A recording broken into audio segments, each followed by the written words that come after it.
r/AskReddit. Serious, lawyers. What's a case you regretted winning?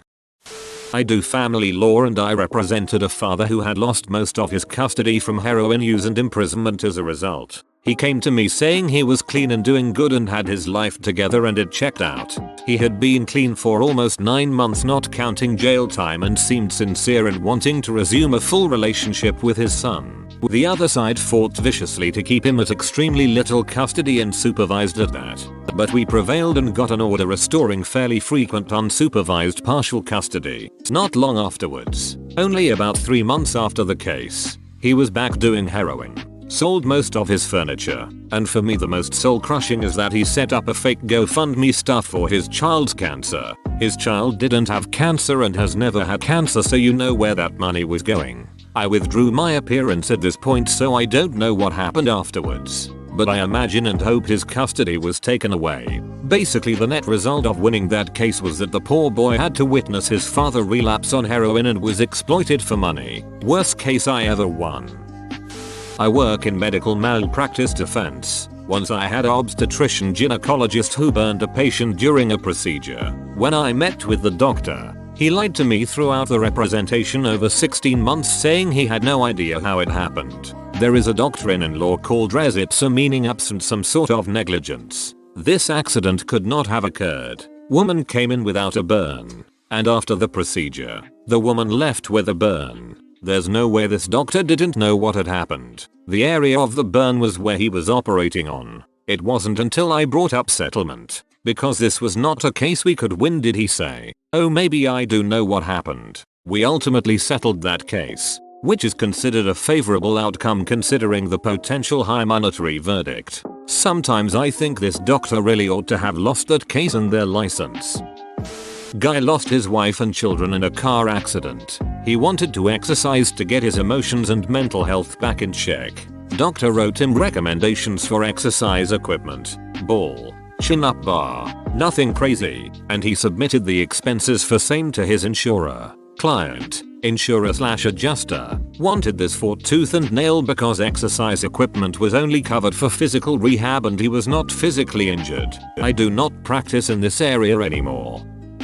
I wouldn't say I regret this so much as to this day it amazes me. As a first year associate I was given a terrible pie case where my client received a flu shot and thereafter felt pain in his shoulder. He went to another doctor who performed an MRI and determined he had a torn rotator cuff, which was undoubtedly not related. My job was to allege the flu shot caused the rotator cuff tear. Our ortho actually correlated the two, which is the more regrettable position, and the case paid out.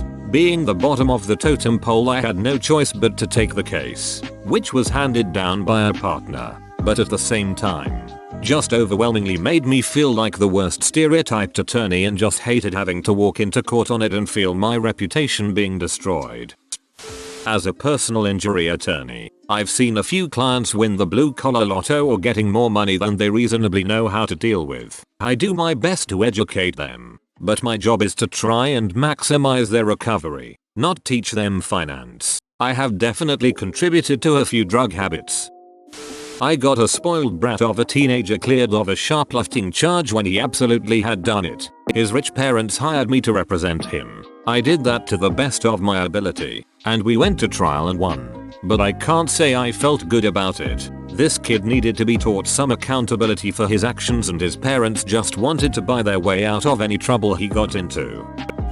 Settled a personal injury case for a guy and he was set to get about $5,000. He was in jail. I held the money for a couple months and when he got out he came by to get the money without delay. The next day the cops came around and asked if I knew him. I explained that I did. I was told he died that night of an overdose and the only thing found on him was my card, some drugs he had not yet used, and a needle. Had this happened to me twice. Got my client out on bail only to thereafter to have him up and killed. First time, he was in building supposedly selling. Got chased by the police and a struggle ensued where he was shot point blank in the head. Mother told me that it was my fault that he was killed and that I was working with the DA and the police. Second time, a young man no more than 16 gets released while waiting trial on robbery. One of the conditions of release was that he maintain a curfew. That very night he breaks curfew, goes over to somebody else's house and was killed in a drug-related robbery. Mother blamed me and said that the devil was working through me, that we were all demons. Criminal defense is a hard business. Edit. Thank you everyone for the kind comments. Rest assured I don't take what they said personally. I've been around a long time and know that they were just acting out and that I just happened to be the closest person at the time and the only one who would actually listen to them. Edit 2. LOL. Yeah, I can see how that reads like I might be talking about my mom. Going to leave it because of the LOL. But for the record, my mom thinks I'm a sin and can do no wrong. Edit 3. To the people saying that got what they deserved. Honestly, it's easy to throw stones. But drugs, alcohol, mental illness are tough things. GD willing, none of you will know what it's like. Edit 4. To those saying criminal lawyer bad etc. It would be easy if the world was just and the government never overreached. Who you going to go to when it's your turn to be ground under the wheel? Did a divorce where the husband, who I was representing, wanted to trade custody of his children for a set of bedroom furniture. The bedroom furniture was not even like a family heirloom. It was furniture that you could probably get at a rooms to go or something. Ugh. Still makes me ill. That's why I got out of family law. Edit. I'd honestly like to thank all of you for your various points of view on this particular pain point in my career. For the record, yes, I did win that particular point, but it did not fill me with any joy. But those who said that it was probably for the best, perhaps you're right. I won a summary judgment motion that my firm filed not expecting to win. We had a decent argument, but odds were way worse than a coin flip and judges don't like granting summary judgment because it's an extreme remedy. Client initially was thrilled. Case is over. We tried to break the news gently. Nope. 3 years later we're back in the same spot we were before we won our motion. The other side appealed it up to the state Supreme Court and won, because the Supreme Court said the trial judge should have denied our motion. So, we are back at square one, north of $100k in legal bills, with no resolution. Maybe it'll settle, maybe it will go to trial. I'll find out in the next 3-4 months. ETA. Clarified my parenthetical.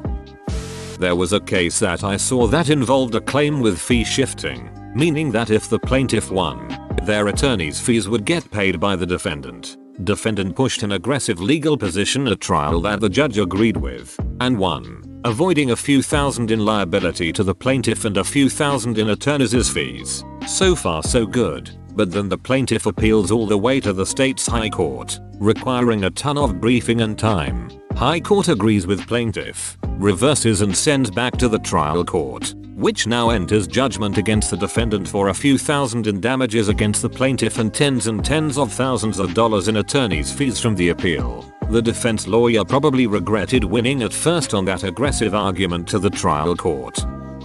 The one I particularly hated happened at my first law job. This woman was a long-term client of my boss. In the past 10 years or so, she has been caught driving under the influence 8 times, violated home incarceration countless times, been caught with controlled substances a few times, and stabbed 2 people on home incarceration. My boss at the time was a master of getting people off for DUIs, so she had only been convicted of a DUI third and always managed to stay on home incarceration with whatever releases she desired. I always regretted her cases because that woman is truly a danger to the public. She's undoubtedly going to kill someone someday, but I'll be damned if she isn't the luckiest woman alive in getting away with DUIs. Eviction law. Basically every other case, even the a-holes. It's not rewarding to put people out on the curb, ever.